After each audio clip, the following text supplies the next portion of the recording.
pendengaran Allah tanpa batas, tanpa ada batasan. Setiap orang yang berdoa di masjid ini dengan doa yang berbeda-beda, kemudian waktunya sama, Allah mendengar, dan pendengaran Allah tidak akan pernah terbalik-balik, tanpa batas pendengarannya, mutlak.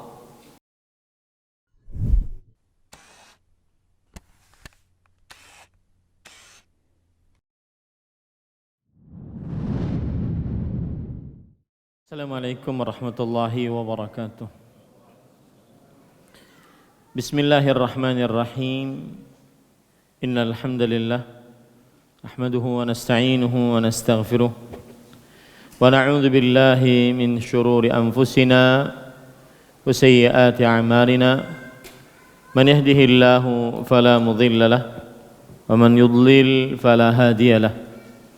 وأشهد أن لا إله إلا الله وحده لا شريك له وأشهد أن محمدا عبده ورسوله يا أيها الذين آمنوا اتقوا الله حق تقاته ولا تموتن إلا وأنتم مسلمون يا أيها الناس اتقوا ربكم الذي خلقكم من نفس واحدة وخلق منها زوجها وبث منهما رجالا كثيرا ونساء واتقوا الله الذي تساءلون به والأرحام إن الله كان عليكم رقيبا يا أيها الذين آمنوا اتقوا الله وقولوا قولا سديدا يصلح لكم أعمالكم ويغفر لكم ذنوبكم ومن يطع الله ورسوله فقد فاز فوزا عظيما أما بعد فإن أصدق الحديث كتاب الله وأحسن الهدي هدي محمد صلى الله عليه وعلى آله وسلم شر الأمور محدثاتها وكل محدثة بدعة وكل بدعة ضلالة وكل ضلالة في النار. Alhamdulillah, kita bersyukur pada Allah Subhanahu wa taala pada hari ini, hari Kamis malam Jumat 4 Jumadil Ula 1443 Hijriah, kita dimudahkan oleh Allah Subhanahu wa taala untuk duduk bersama kembali di Masjid Utsman bin Affan, Handil Bakti, Barito Kuala, Kalimantan Selatan, dalam sebuah kajian rutin mempelajari matan al-usul ats-tsalatsa, 3 landasan pokok akidah Islam. Salawat dan salam semoga selalu Allah berikan kepada Nabi kita Muhammad sallallahu alaihi wa alihi wasallam, pada keluarga beliau, para sahabat, serta orang-orang yang mengikuti beliau sampai hari kiamat kelak. Dengan nama-nama Allah yang husna dan sifat-sifat yang mulia, kita berdoa, Allahumma inna nas'aluka ilman nafi'an wa rizqan tayyiban wa amalan mutaqabbala. Allahumma amin. Ahibati fillah, afanillah wa iyyakum. Sebelum kita masuk, ada beberapa pertanyaan yang disampaikan. Pertanyaan yang pertama, untuk perihal akikah, apakah benar untuk anak laki-laki akikah boleh dicicil? Misal satu dulu baru nanti satunya. Dan saya juga pernah mendengar dari salah satu ustadz tentang sebuah pendapat yang seandainya melebihi 7 hari maka gugur kewajiban akikahnya karena dianggap tidak mampu. Pertanyaan ini kita dudukan dulu. Yang pertama, hukum akikah. Hukum akikah adalah sunnah. Sunnah artinya apabila ditinggalkan tidak berdosa dan tidak diancam siksa. Dan dia adalah sunnah muakkadah. Muakkadah artinya adalah yang ditekankan, dikarenakan ada perintah Rasul sallallahu alaihi wasallam dan ada perbuatan Rasul sallallahu alaihi wasallam. Dan ini adalah mazhab Syafi'i dan mazhab Hambali dan juga pendapat sekelompok dari para sahabat Nabi radhiyallahu anhum, yaitu yang dikatakan oleh para ulama, di antaranya Imam Ibnu Abdul Bar mengatakan bahwasanya ini adalah pendapatnya Ishaq ibn Rahuya, kemudian Abu Thawr, dan juga Imam Al-Mufassirin Ibnu Jarir At-Tabari rahimahullahu ta'ala. Mereka mengatakan al-aqiqatu sunnatun yajibul amalu biha wa la yanbaghi tarkuha liman qadira 'alaiha. Yang artinya akikah itu adalah sunnah, wajib untuk mengamalkannya dan tidak layak untuk ditinggalkan bagi siapa yang sanggup untuk melaksanakannya. Dan ini adalah pendapatnya Imam Ibnu Baz, Imam Ibnu Utsaimin, dan juga pendapat panitia tetap untuk pembahasan ilmiah dan fatwa Kerajaan Arab Saudi. Bahkan disebutkan ijma' oleh para ulama tentang hukum akikah adalah sunnah. Sebagaimana dikatakan oleh Imam Ibnu Qudamah dalam kitabnya Al-Mughni, beliau berkata, wal aqiqatu sunnatun fi qawli 'ammati ahli al-'ilm minhum Ibnu Abbas wa Ibnu Umar wa Aisyah wa fuqaha'ut tabi'in wa a'immatul amsar. Yang artinya Imam Ibnu Qudamah rahimahullah, salah satu ulama peneliti dari mazhab Al-Hambali, berkata hukum akikah adalah sunnah dalam pendapat kebanyakan para ulama, di antaranya Abdullah bin Abbas, Abdullah bin Umar, Aisyah radhiyallahu anhu, dan para ahli fikih dari para tabi'in dan juga para imam yang ada di dunia. Kemudian beliau juga mengatakan walana ala istihbabiha hadhihi al-ahadits wal ijma'u qala Abu Zinnad al-aqiqatu min amrin nas kanu yakrahuna tarkahu. Yang artinya, dan bagi kita mazhab Hambali berpendapat akan dianjurkannya akikah ini, disunnahkannya akikah ini, hukumnya berdasarkan hadis-hadis ini. Dan ijma' atas hal itu, berkata Abu Zinad, al-aqiqatu adalah kebiasaan orang-orang terdahulu, mereka membencinya untuk meninggalkannya. Dan Imam Yahya bin Al-Qattan rahimahullah berkata, faqad ijtama'a fil aqiqati fi'luhu wa amruhu wa athbatat sunnataha jami'ul ulama. Kata Imam Ibnu Qattan rahimahullah, yang disebutkan perkataannya di dalam kitab Al-Iqna fi Masailil Ijma', telah terkumpul di dalam akikah perbuatan Rasul sallallahu alaihi wasallam dan juga perintah Rasul sallallahu alaihi wasallam, dan telah ditetapkan oleh seluruh ulama akan kesunahan daripada akikah. Ini menunjukkan bahwasanya para ulama berijma' akan disunnahkannya akikah. Dan dalil-dalil yang menunjukkan ijma' adalah hadis dari Salman bin Amir radhiyallahu anhu, riwayat Imam Bukhari, ma'al ghulami aqiqah fa ahriqu anhu daman wa amitu anhu al-adha.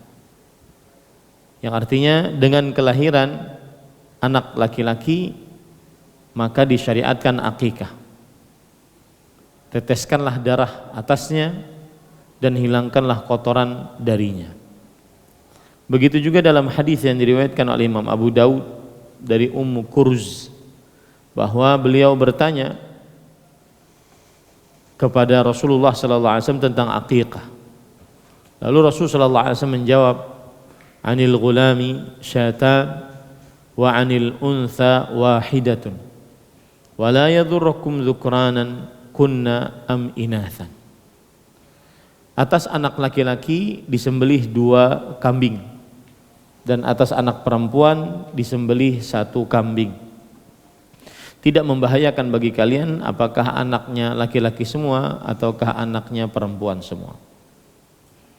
Oleh karena itulah para ikhwan dirahmati oleh Allah Subhanahu wa taala, hukum akikah adalah sunnah muakkadah menurut mazhab Imam Asy-Syafi'i dan mazhab Imam Ahmad ibn Hanbal rahimahumullahu taala.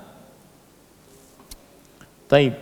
Kemudian apakah akikah untuk anak laki-laki wajib 2? Terjadi ikhtilaf di antara para ulama. Dan pendapat yang lebih kuat adalah sesuai dengan kemampuan.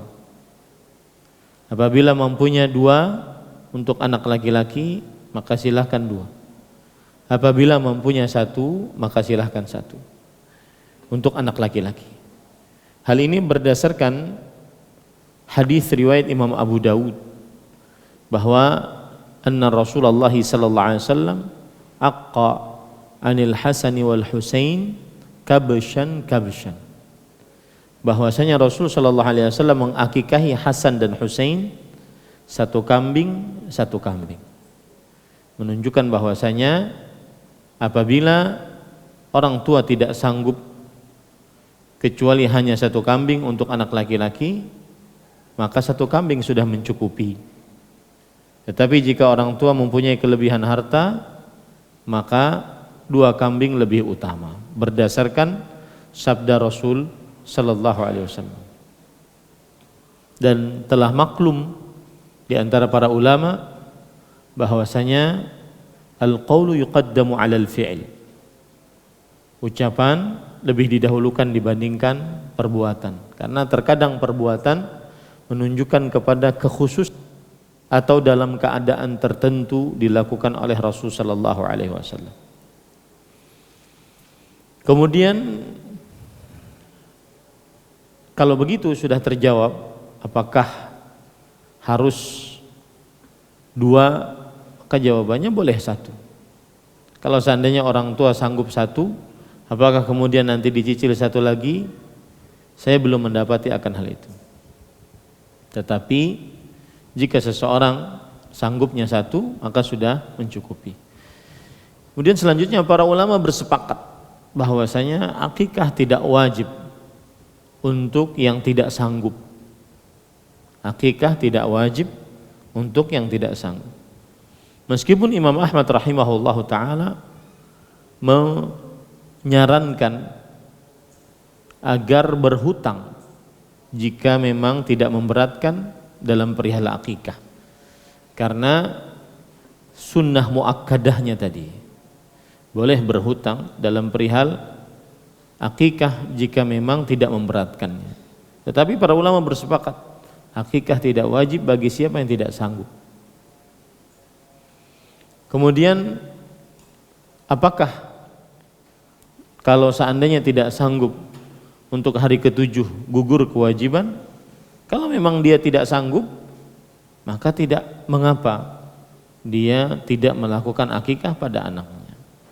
Tapi kalau seandainya sanggup setelah hari ke-7, maka disyariatkan dia untuk mengakikahkan anaknya. Karena salah satu pahala yang besar dari mengakikahkan anaknya adalah Rasul sallallahu alaihi wasallam bersabda, kullu ghulamin murtahanun biaqiqatih. Setiap anak tergadaikan dengan akikahnya. Tudzbahu anhu yauma sabi'ihi wa yusamma wa yuhlaq. Disembelih atasnya pada hari ke-7-nya. Kemudian diberi nama, kemudian dihilangkan kotoran pada kepalanya dengan cara digundul. Ini pensyariatan akikah pada hari ke-7. Tapi kalau seandainya dia sanggup setelah hari ke-7, maka tidak mengapa, diperbolehkan.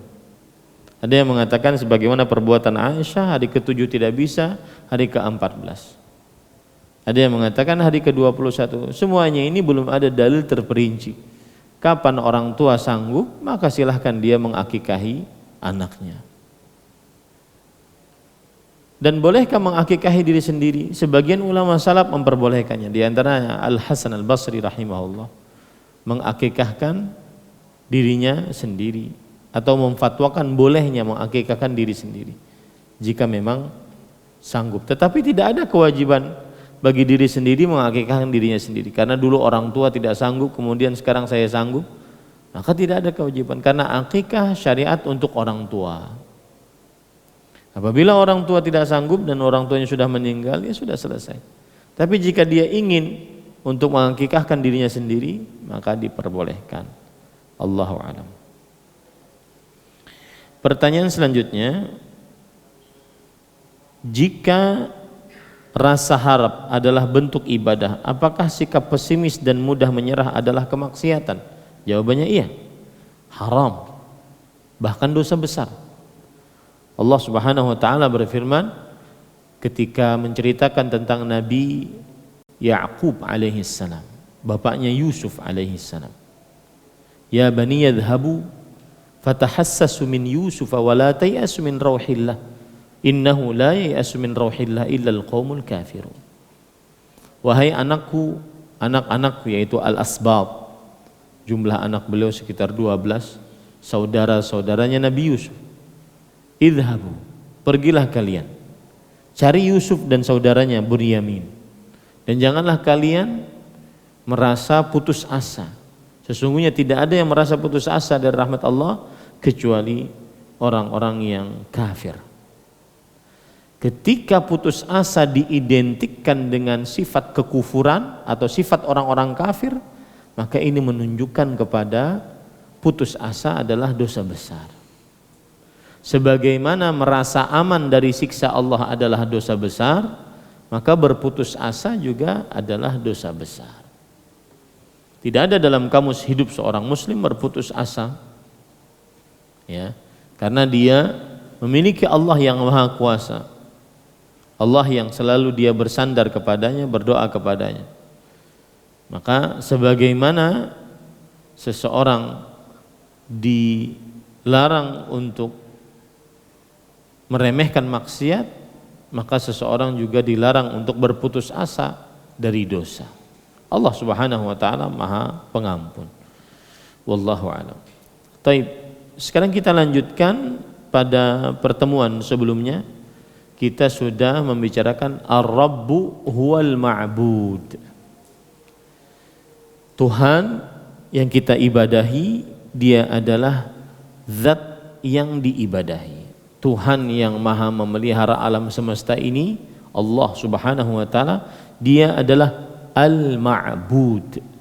Al-Ma'bud artinya adalah zat yang diibadahi. Dari sinilah akhirnya kita membicarakan jenis-jenis ibadah. Ibadah yang sudah kita bicarakan, doa, rasa harap, rasa takut, tawakal, kemudian raghbah, rahbah, dan khusyuk.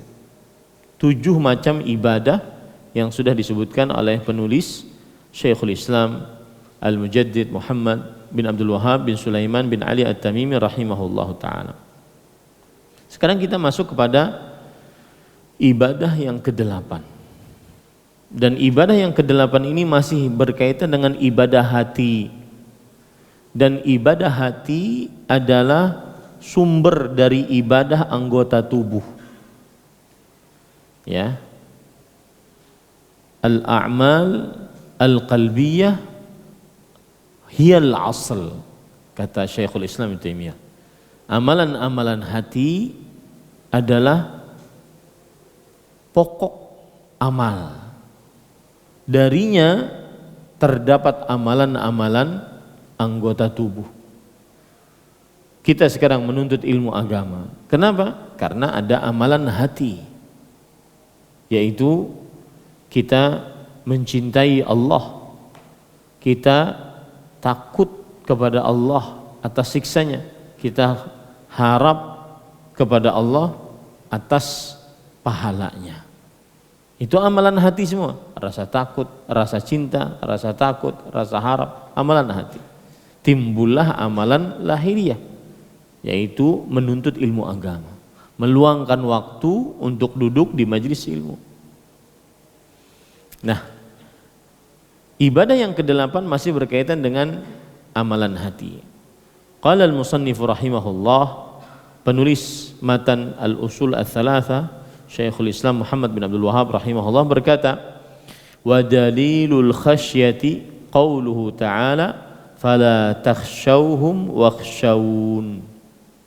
Dan dalil, yaitu dalil bahwa khasyah adalah ibadah yang tidak boleh diberikan kecuali hanya kepada Allah Subhanahu wa taala, adalah firman Allah Subhanahu wa taala yang berbunyi fala takhshawhum wakhshawun, yang artinya maka janganlah kalian khasyah kepada para syaitan, tetapi khasyahlah kepadaku. Ini ayat dalam surah Al-Baqarah ayat 150.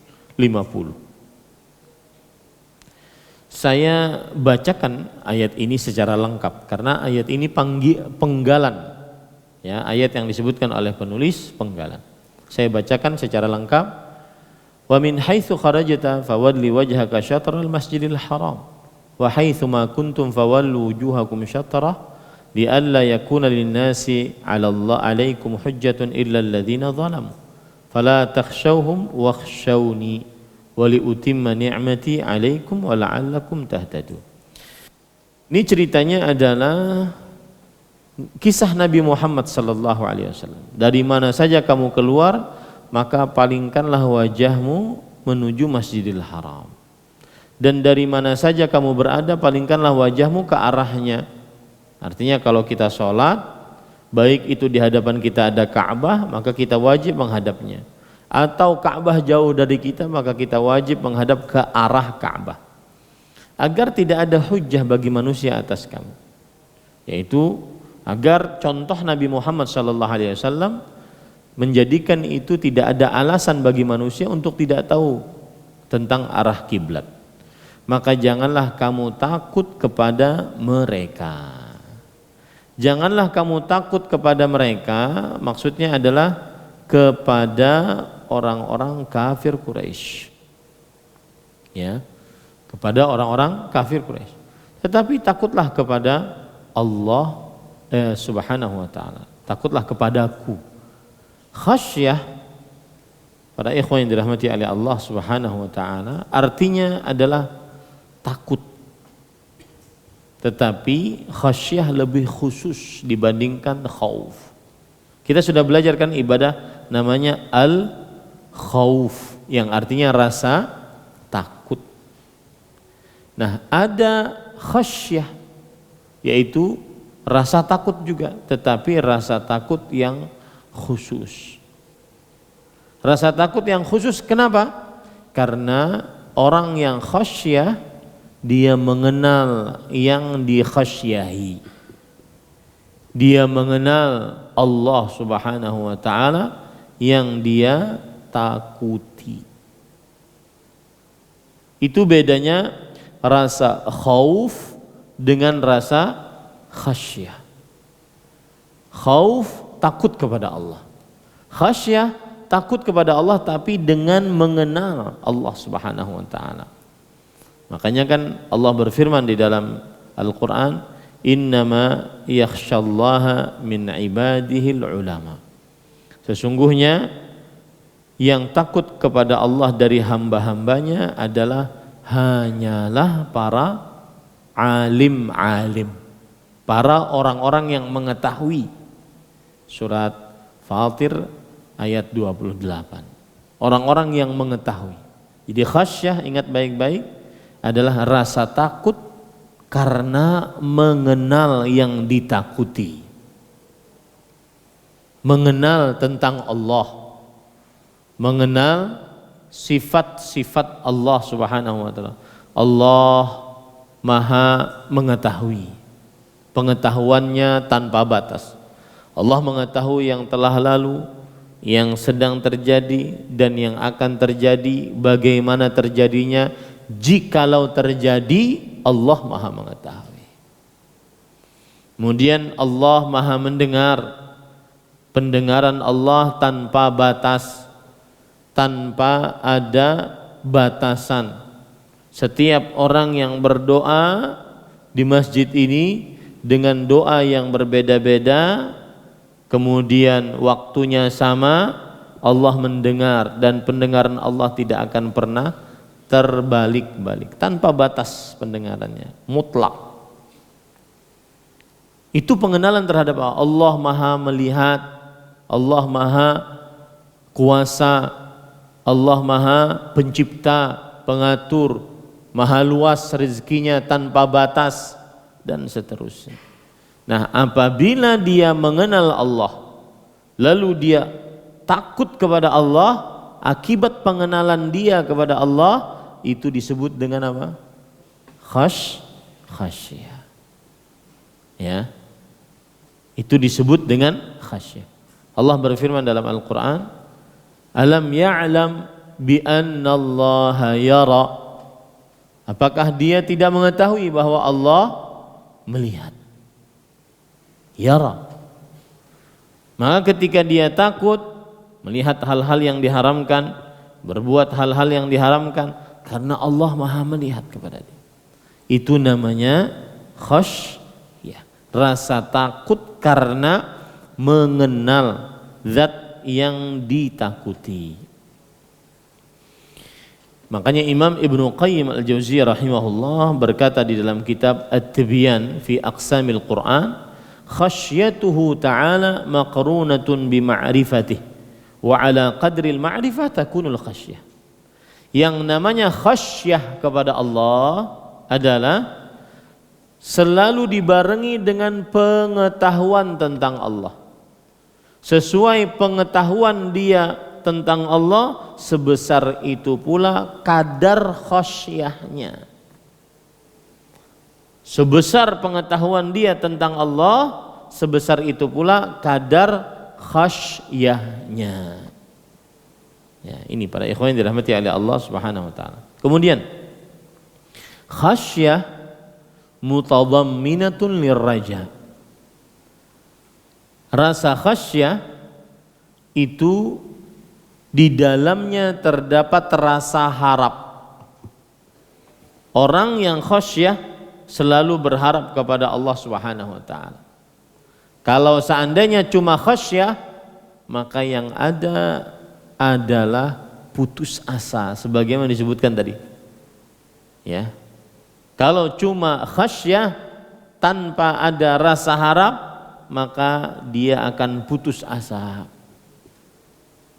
Kalau sudah putus asa, maka terputus beramalnya karena merasa dia tidak cocok untuk beramal. Terputus doanya karena merasa tidak pernah dikabulkan doanya karena saking banyaknya dosa. Jadi khasyah dibarengi selalu dengan rasa harap.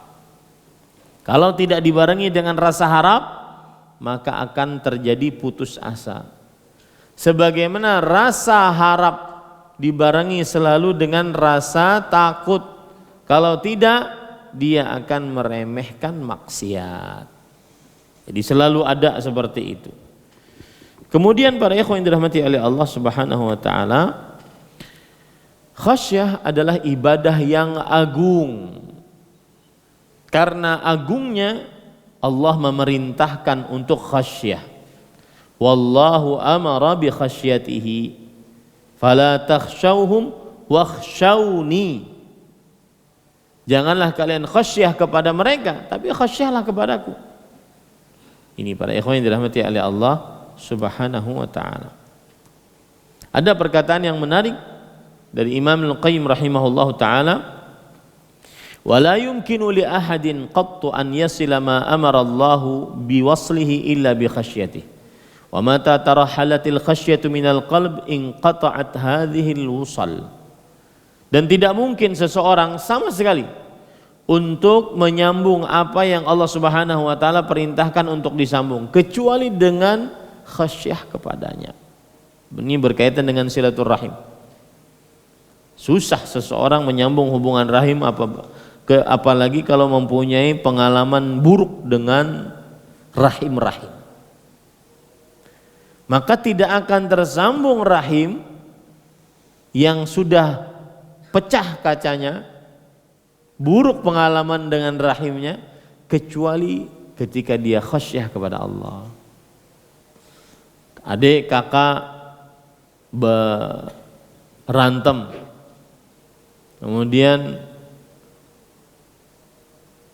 keponakan dengan pamannya berantem, tidak mungkin tersambung kembali ya, kecuali dengan khasyah kepada Allah. Aku udah mau minta maaf, inya dulu yang salah.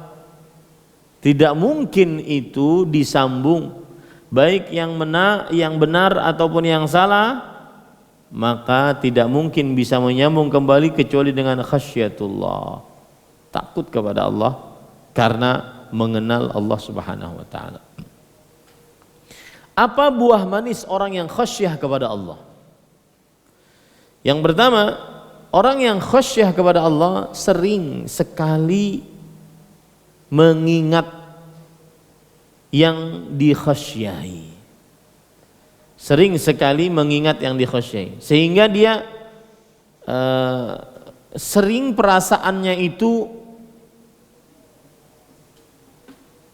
masuk nasihat-nasihat ke dalam hatinya. Kalau ada orang kasih nasihat, dia masuk gitu ke dalam hatinya. Nah, itu berarti tandanya khasyah. Beda hal kalau seandainya ada orang dikasih nasihat ayat Quran, hadis Rasul, tidak igul-igul, acuh tak acuh, nangis enggak, masuk ke dalam hati enggak, meresapi enggak. Nah, itu berarti kurang khasyahnya. Orang yang khasyah senantiasa jika dinasihati maka akan masuk ke dalam hati. Jika dinasihati akan masuk ke dalam hati.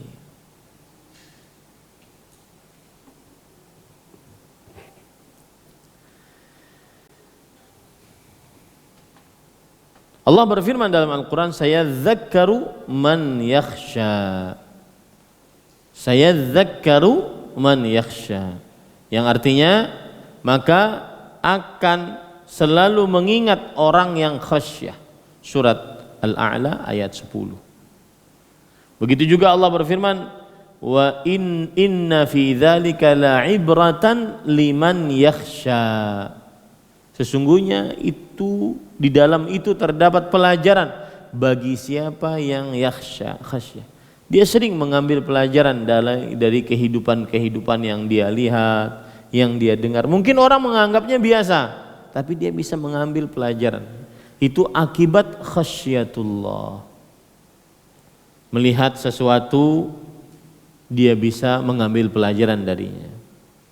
Melihat sesuatu, dia bisa mengambil pelajaran darinya.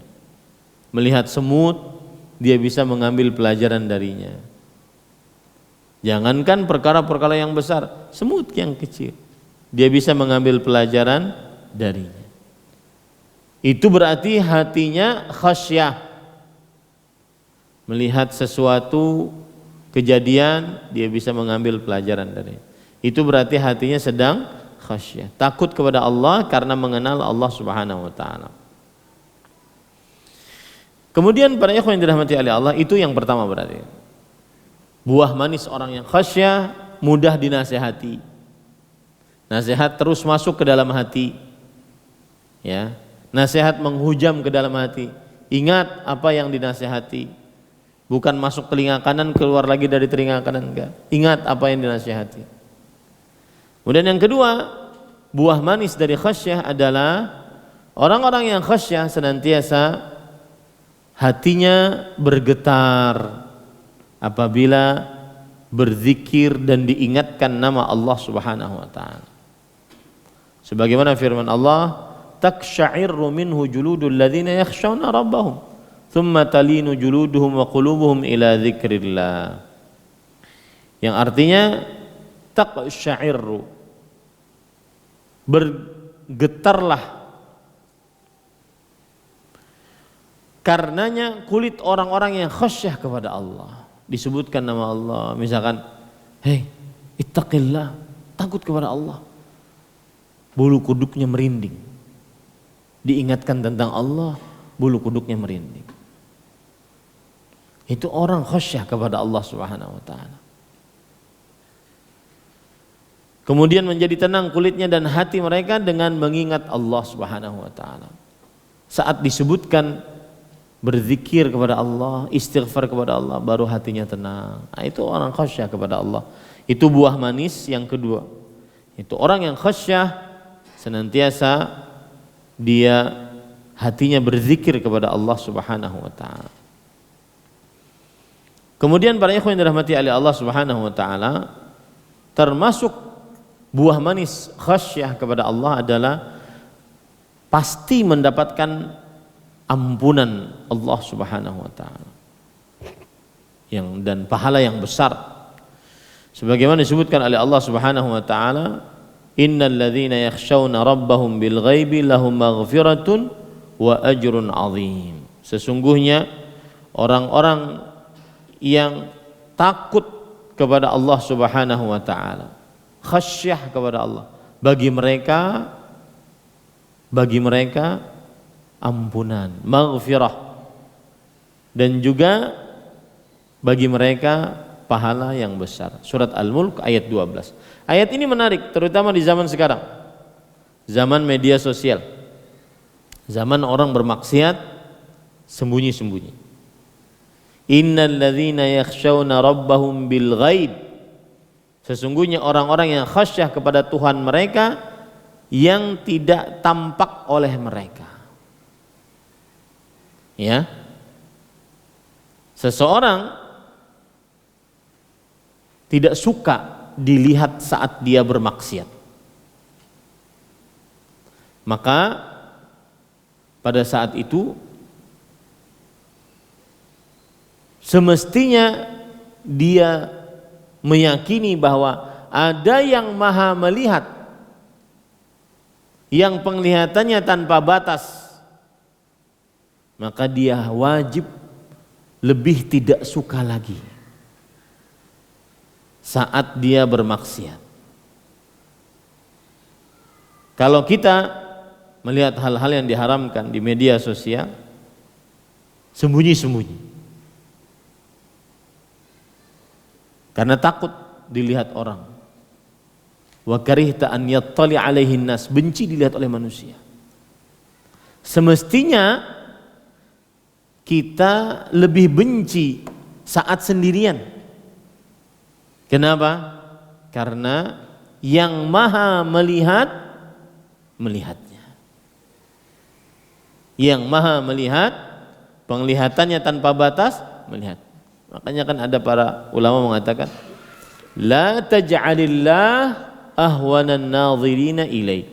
Jangan engkau jadikan Allah zat yang paling hina, paling tidak ada harganya saat melihatmu. Kalau dilihat oleh manusia, yakhshawnan nas ka khasyatillah aw ashaddu khasyah.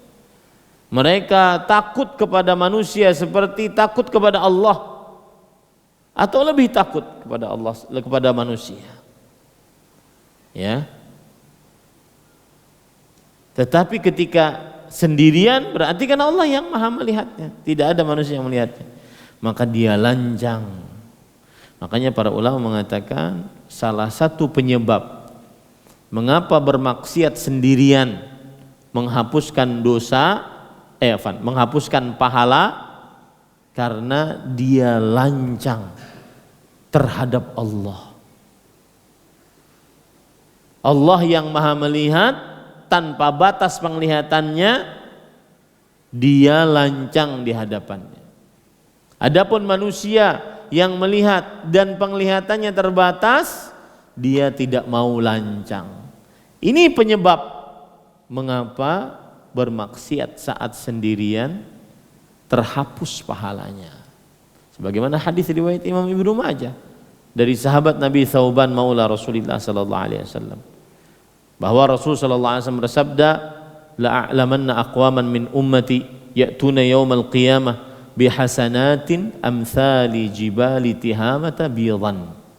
Sungguh aku akan beritahukan kepada kalian Orang-orang dari umatku bukan umat lain, yang datang pada hari kiamat membawa pahala bergunung-gunung seperti Gunung Tihamah.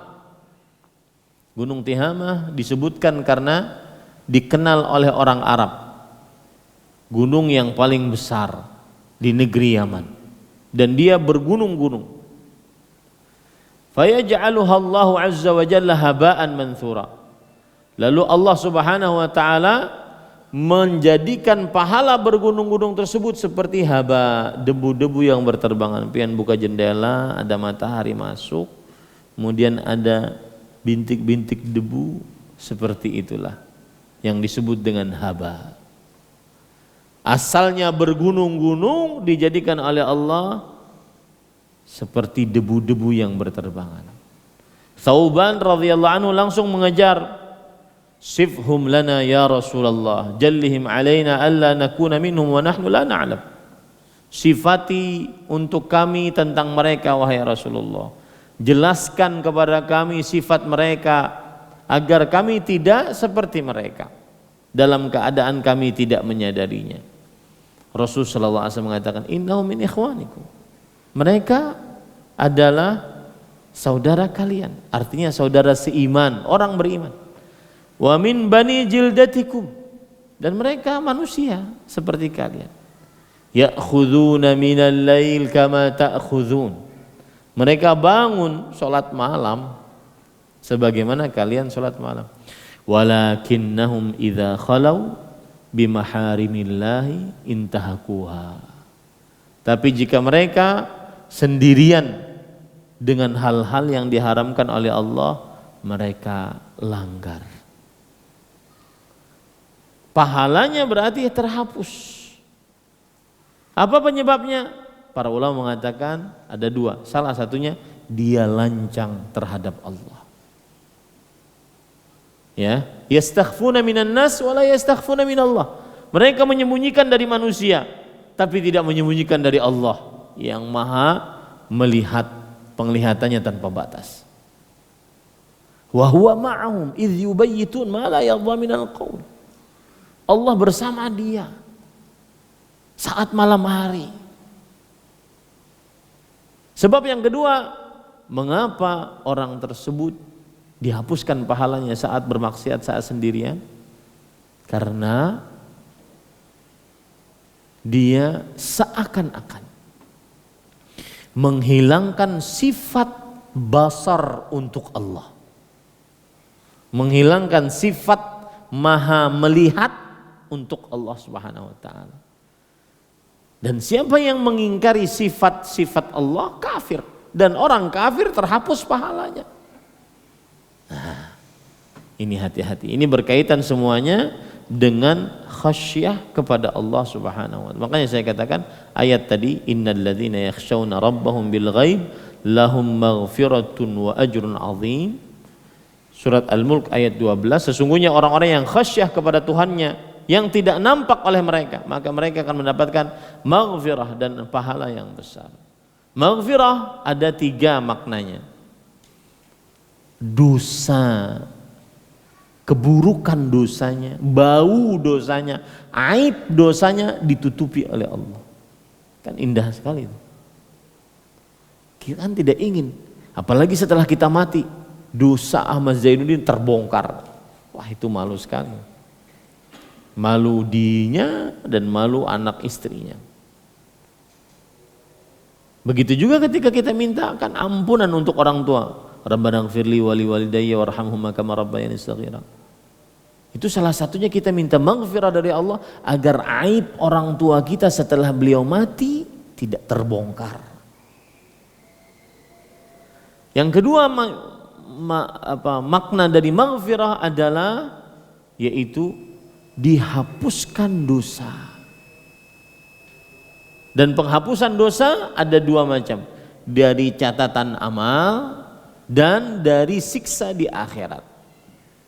Yang ketiga adalah diganti dosa dengan pahala, sebagaimana surat Al-Furqan ayat 70. Ini indahnya orang yang khasyah dalam keadaan ghaib, sendirian. Kalau khasyah di hadapan orang banyak mudah dibuat-buat. Ya, mudah dibuat-buat. Khasyah saat sendirian. Bil ghaib. Tidak melihat hal-hal yang diharamkan, apalagi di zaman sekarang susah para ikhwah. Susah.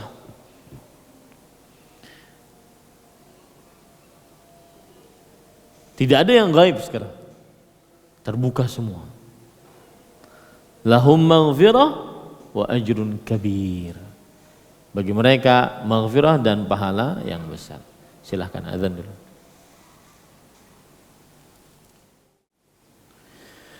Ya, ulun mengingatkan untuk diri ulun pribadi dan juga para jamaah sekalian, ketika kita belajar yang seperti ini, bukan hanya sekedar referensi. Apa itu khasyah? Sekarang kan kita lebih paham tuh. Apa itu ibadah khauf? Kemudian apa itu ibadah rahbah yang sudah kita pelajari? Sekarang ibadah khasyah. Kalau diterjemahkan dalam bahasa Indonesia, rasa takut sama. Tapi ini beda. Khauf, rasa takut di dalam hati terhadap apa yang akan menimpanya pada waktu yang akan datang. Rahbah, rasa takut yang khusus dibarengi dengan usaha untuk menjauhi yang ditakuti. Takut kepada neraka, takut khauf. Tapi ketika dia menjauhi maksiat, mengerjakan kewajiban agar tidak masuk neraka karena takut, berarti dia rahbah, rasa takut yang khusus. Nah sekarang khasyah, takut kepada Allah karena mengenal Allah Subhanahu wa ta'ala. Dan ini referensi pengertian. Tapi yang paling utama adalah melakukannya, mengamalkannya. Ya, jangan sampai cuma ilmunya sebagai ilmu pengetahuan saja, tetapi sebagai ilmu yang diamalkan. Nah, itulah ilmu yang bermanfaat. Buah manis yang selanjutnya, kalau tidak salah yang keempat, adalah buah manis khasyah, yaitu penyebab wajibnya seseorang masuk ke dalam surga. Dalam surat Al-Bayyinah ayat yang terakhir, jazaohum 'inda rabbihim jannatu 'adnin tajri min tahtihal anharu khalidina fiha abada. Radhiyallahu anhum wa radu an, dzalika liman khasyiya rabbah. Lihat khasyah. Pahala mereka di sisi Tuhan mereka adalah surga Aden yang mengalir di dalamnya sungai-sungai. Ia kekal abadi di dalamnya. Allah ridha atas mereka, mereka ridha terhadap Allah. Itu semua bagi siapa yang khasyiya rabbah, yang takut kepada Tuhannya. Dan di sini Allah memakai kata kerja yang telah lalu. Ini menunjukkan bahwasanya kebiasaan dia memang selama di dunia seperti itu. Khasyia, selalu khasyah kepada Tuhan mereka.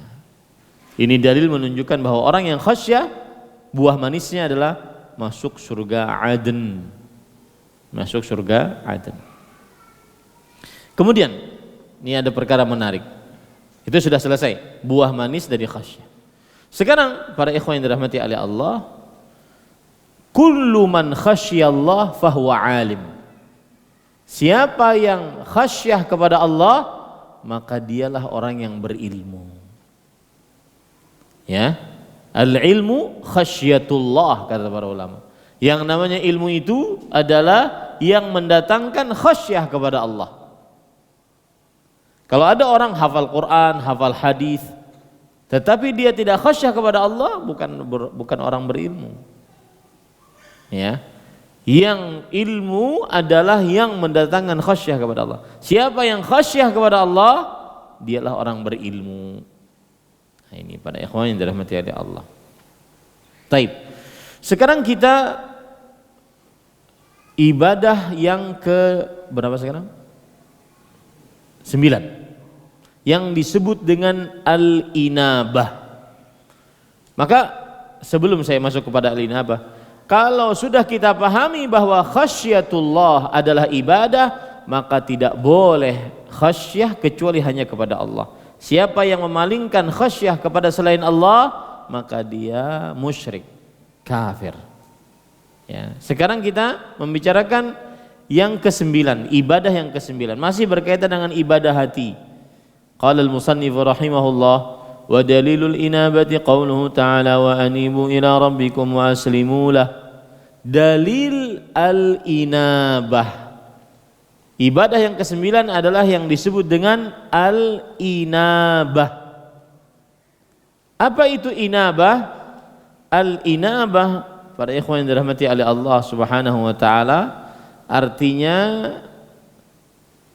hati menghadap kepada Allah.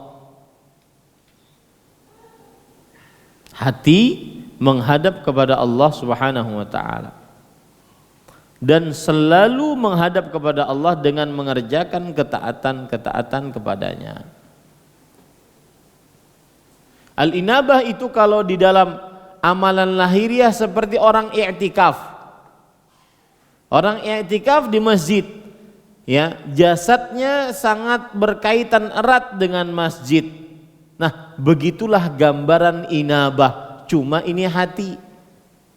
Hati sangat berkaitan erat dengan Allah dan selalu mengerjakan ketaatan-ketaatan kepada Allah Subhanahu wa taala. Itu namanya inabah. Inabah ini sinonim dengan taubat. Inabah ini sinonim dengan taubat. Tetapi inabah lebih tinggi dari taubat. Saya akan contohkan. Orang bertobat dari zina. Oke. Bertobat dari zina, dia mengikhlaskan taubatnya hanya karena Allah, menyesal atas perbuatan zinanya, memutuskan dosa zina itu, bertekad untuk tidak mengulangi perbuatan zina itu, kemudian setelah itu dilakukan pada waktu masih hidup atau sebelum kiamat. Itu taubat yang nasuha, mengumpulkan 5 syarat taubat. Nah, apabila sesudah dia bertaubat lalu dia menjauhi maksiat, mengerjakan ketaatan, ini disebut dengan apa? Inabah.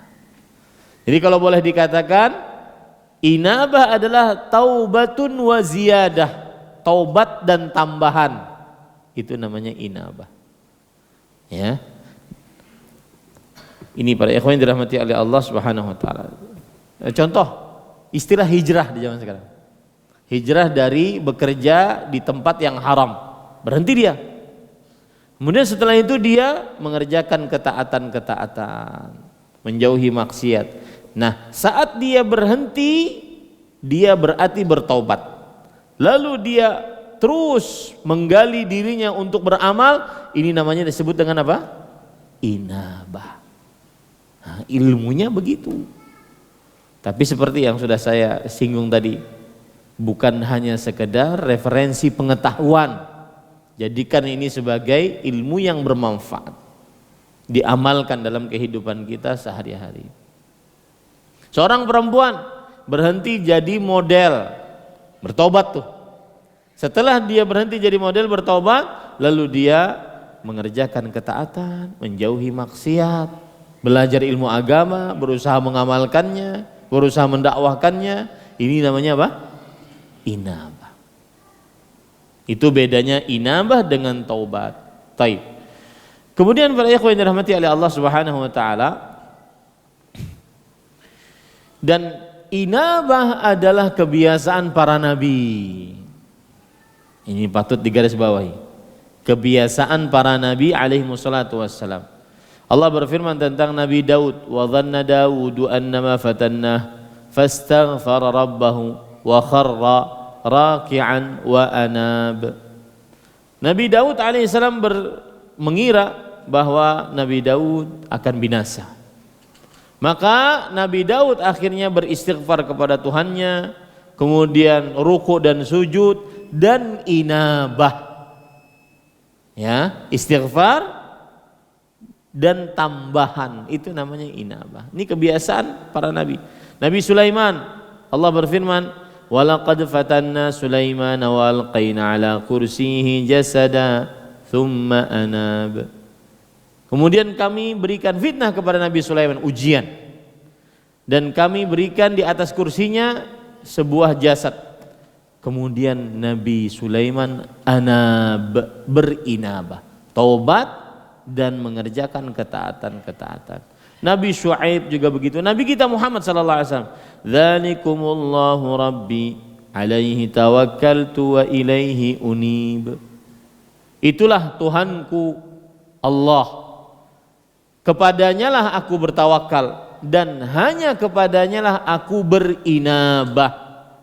Inabah taubat dan tambahannya, itu namanya inabah. Apa manfaatnya orang yang berinabah? Apa buah manis dari inabah? Yang pertama, para ikhwan yang dirahmati oleh Allah, orang yang inabah maka dia akan mendapatkan busyra, kabar gembira, yaitu surga. Allah berfirman di dalam Al-Quran, walladzina jatanabut taghut an ya'buduha wa anabu ilallahi lahumul busyra. Orang-orang yang menjauhi taghut, tidak menyembahnya, dan berinabah hanya kepada Tuhannya, mereka mendapatkan al-busyra. Ini disebutkan oleh Allah Subhanahu wa taala di dalam Al-Qur'an, lahumul busyra, surat Az-Zumar ayat 17. Surat Az-Zumar ayat 17. Busyra yang dimaksud adalah surganya Allah Subhanahu wa taala.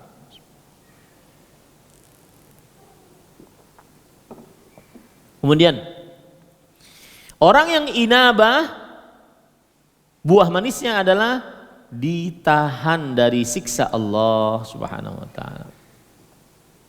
Inabah akan menahan dia mendapatkan siksa Allah Subhanahu wa taala. Allah berfirman, "Wa anibu ila rabbikum wa aslimu lah min qabli an ya'tiyakumul adzab tsumma la tunsarun." Berinabahlah kalian kepada Tuhan kalian dan berserah dirilah kalian kepada Tuhan kalian sebelum datang siksa, kemudian kalian tidak akan diberikan kemenangan oleh Allah Subhanahu wa taala. Yang disebutkan oleh Allah Subhanahu wa taala dalam Al-Qur'an, yaitu surat Az-Zumar ayat 54.